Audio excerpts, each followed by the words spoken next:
Hello, all. This is the Happy Career Guru, and I'm Prasad. Today, we're going to have a conversation about purpose, and we have a guest with us. I want to introduce to you Palvashe Tariq, who transitioned from her career path to being an executive leadership coach.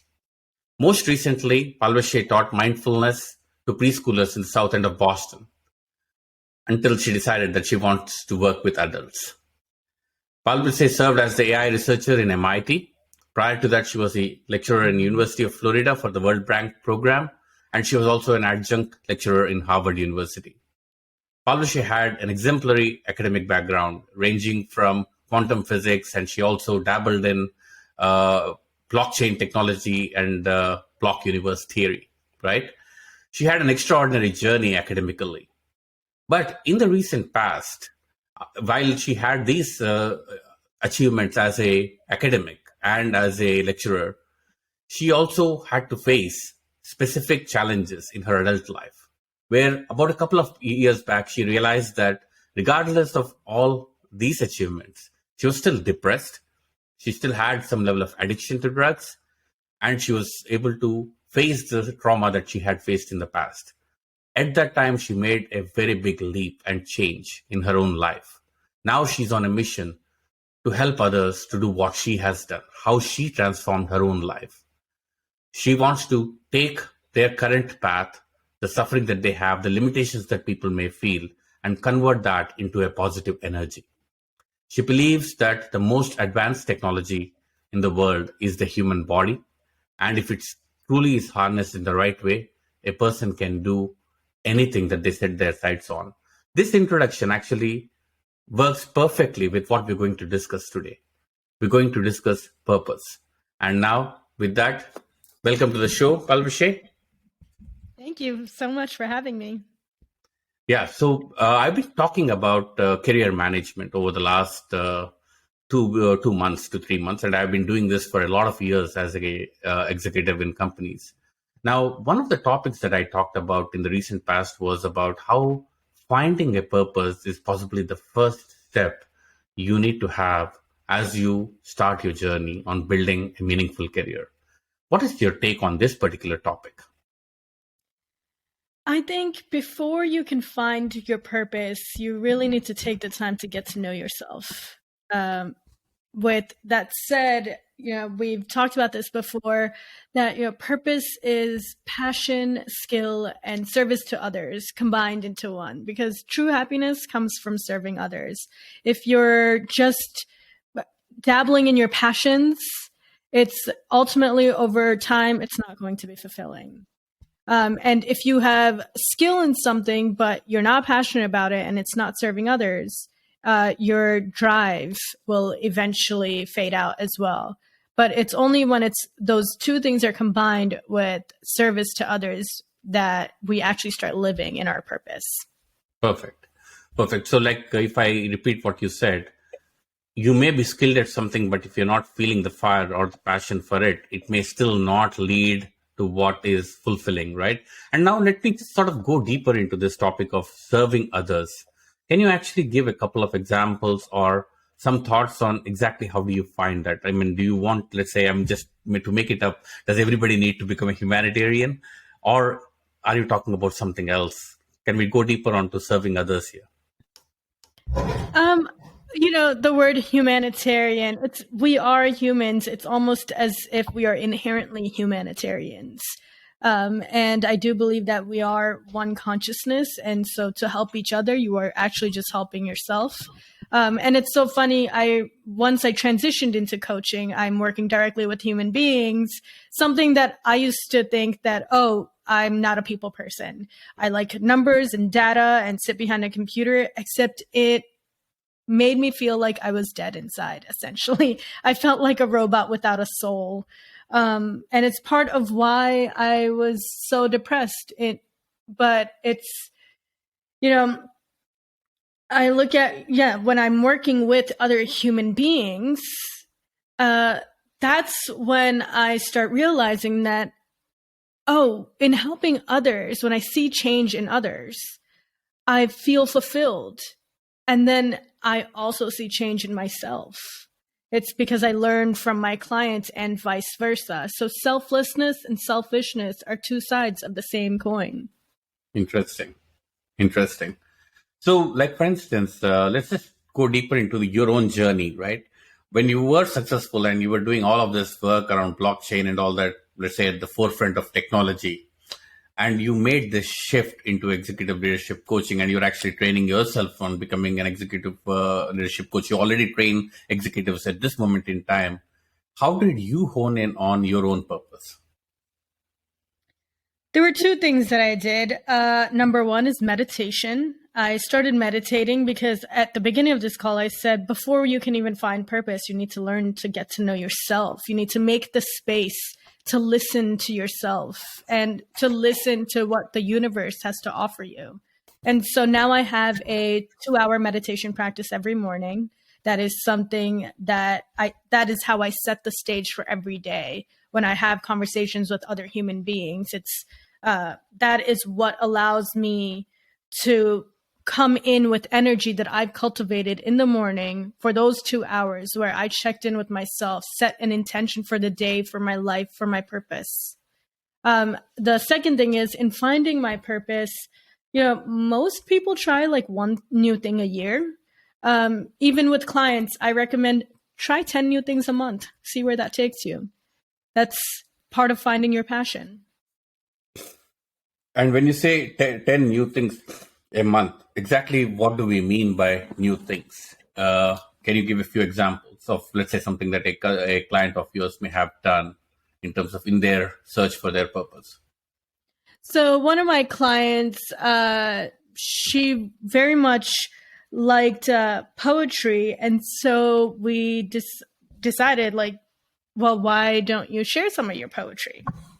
And then on her own, she realized, oh, there is a place, a coffee shop right across the street from where she lives, where she can go share her poetry at open mic night. She did that, and it was as if energy blocks were released. And over the course of 3 weeks, we saw her entire attitude change because she started building confidence. And you used this word energy blocks were released at this moment in time. Can we dive a little deeper on that and then bridge it back to, again, finding your own purpose? Because I'm trying to make sure that I try to keep getting into these examples to sort of illustrate a point that this is actually, from what I understand from what you're saying, this is a journey, and this is, you have to do quite a few iterations before you hone in on what seems like the purpose for which you are in this world for now, right now. So let's just talk about these energy blocks. When you say energy blocks were released, what in the actions that she did release these energy blocks? Yeah, some of these energy blocks are, and I'm sure you're familiar with these as well, since we did go through the coaching program together, is that the thoughts of, I'm not good enough. I'm not pretty enough. I'm not smart enough. I'm just not good enough. Another one is the stories that we tell ourselves. Oh my gosh, I did this, so she must feel this way. And all of a sudden we have an entire story in our minds, and that's not even actual reality. And then we have the limiting beliefs. Oh, I'm a woman, or I'm a minority, and so this just won't happen for me. Which, I do want to say that these things do exist in our social systems. However, I do find that as I raise my own energy, it's almost as if the other things don't matter. It, like, your own energy transcends those limitations that you think are holding you back. Perfect. And I do agree in terms of, actually, it's interesting that I have done a couple of talks, one about not being good enough and one about the stories we tell ourselves, and that, and stories are so powerful. I was just here listening to a podcast recently where they were actually talking about doing some, where they put some sensors on the brain and actually looked at the brain activity when you're reading narrative fiction.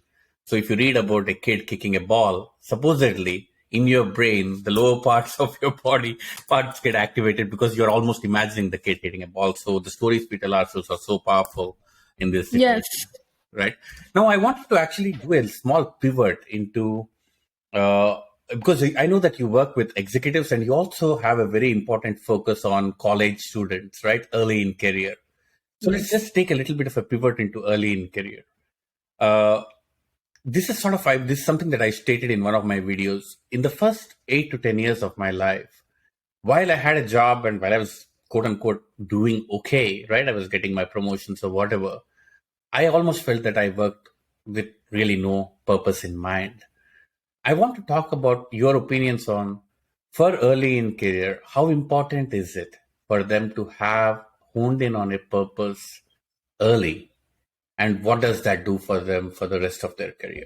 And this is just a very open-ended question, and we can focus on other things as we go along, but I wanted to get your opinion on purpose and early in career. So that's an interesting question because a few things come up for me. Honing in on purpose at early in career, I think sure, if you can hone in, then yes, you're living your life with purpose for the majority of your life. However, at the same time, I don't think that there should be any rush because we are all where we are supposed to be. Everything is happening as it is meant to happen. So I don't think that there should be any rush. I do find a lot of mentors will give unsolicited advice according to what they believe is the correct course for these kids and move these kids move forward, not necessarily feeling aligned with their purpose. Mm. With that said, I do think that one of the main things that's important to hone in on earlier in career is your values. What do you actually value in life? Because so many of us, and myself included, I identified with all of these labels and keeping up this facade, this persona of how the world saw me, ultimately made me feel like I was an actor in my own life and I wasn't actually living authentically aligned with my purpose. Whereas when I stripped myself of all of those labels and rebuilt from core values, now I make decisions based on what I value in life. And through meditation, I've realized that, some of my core values are peace, freedom, growth. I really value relationships, and based off of those things, I now choose my jobs according to that. I choose my clients according to that because then those values are tied to me living my purpose. That's actually a very interesting and very useful perspective to have. So, if I repeat what you said, don't rush because if it has to happen, something it will come to you.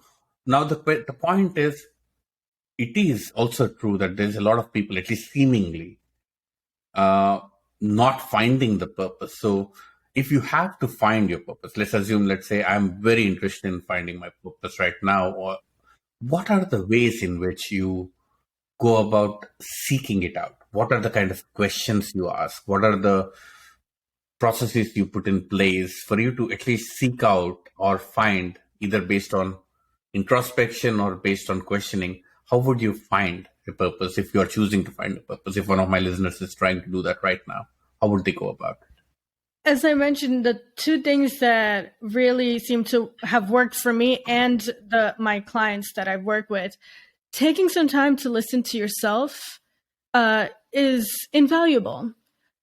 To take some time to learn how to breathe, take some time to notice and observe the thoughts that are coming up. Because, we did an experiment when I was in college. It was called the slit strip test. And we pushed essentially photons from one piece of paper to the other. And they just went in a straight line until we put a camera in the room. And just putting a camera in the room to observe the behavior changed the behavior of the lines. They turned into waves.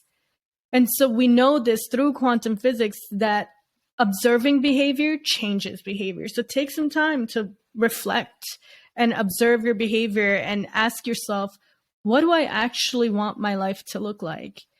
Once that has been set as a foundation, then go out and try new things. You will never know if you like something or if you are good at something until you try it.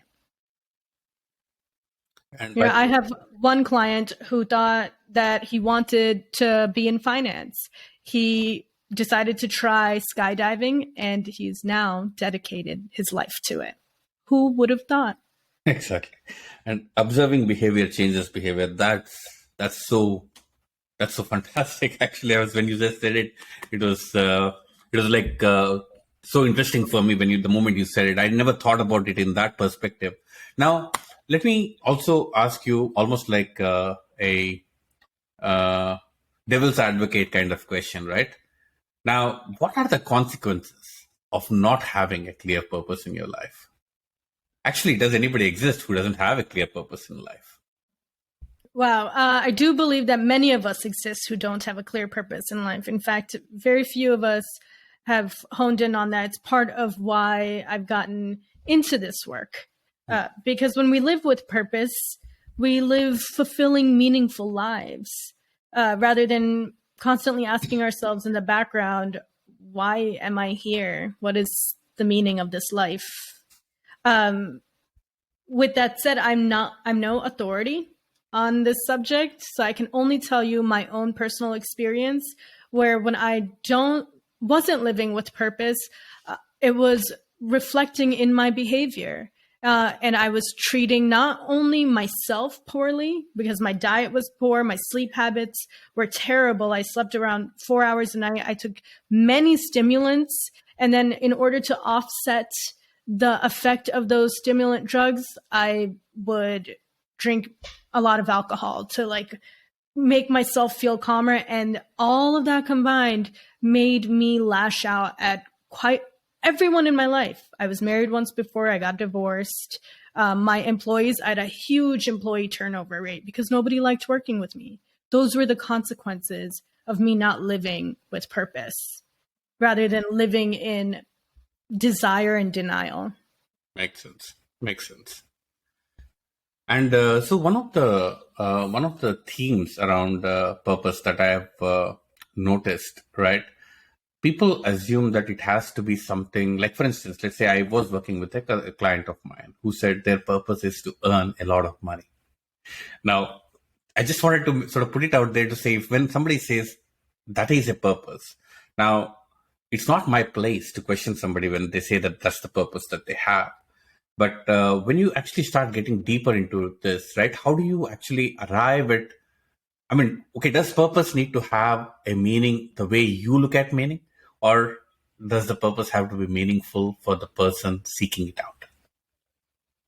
Right. I think that's a wonderful question because, yes, the purpose has to have meaning for the person who is achieving it. Now, in that situation, I think I would have asked this person, what is the difference between a purpose and a goal for you? Mm, right.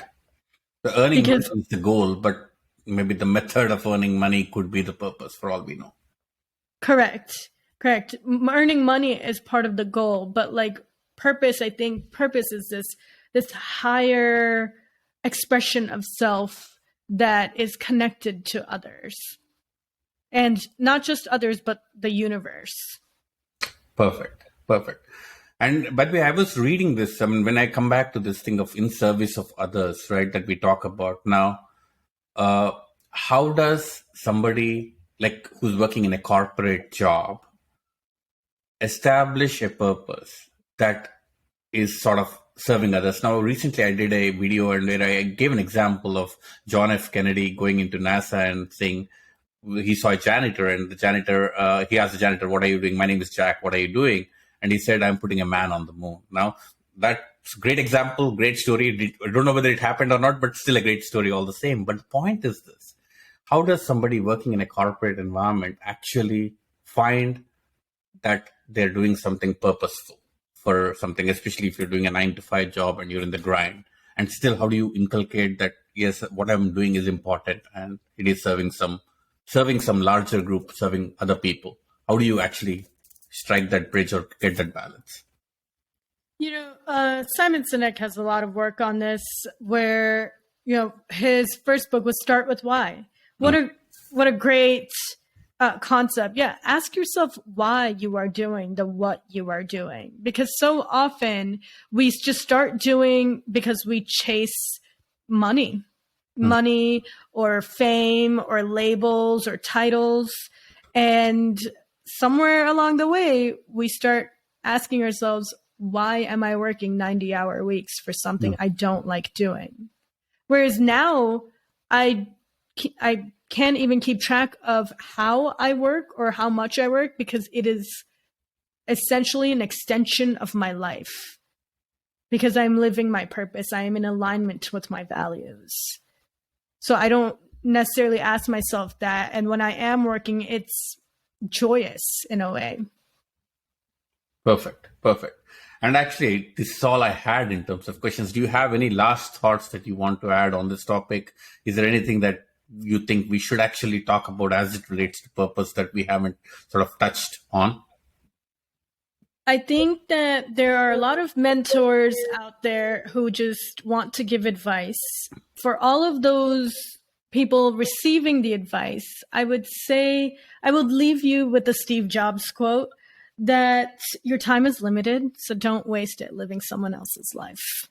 Oh, that's nice. That's a great way to end the session. Thank you very much for coming on the show, Palvishi. I hope we're going to do a few more of this, depending on the right kind of topics, obviously things that align with the way in which you lead your coaching practice. I wish you the best of luck. And I thank you very much for coming on to Happy Career Guru. Thank Yes. you. Okay.